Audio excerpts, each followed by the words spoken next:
Hello, in this video I will show you how to unpack RAR and zip files on your REALME C30.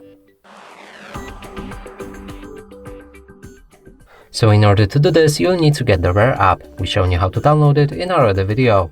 So now let's open it. From here we need to find the file that we want to unpack, and for me it's in the CIM and then camera. Here's a RAR file, so let's click on it, then click on this arrow pointing up.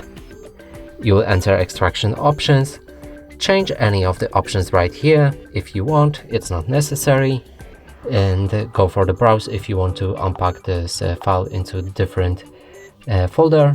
I want them in the movies, so let's change that. And after everything is set, click on OK.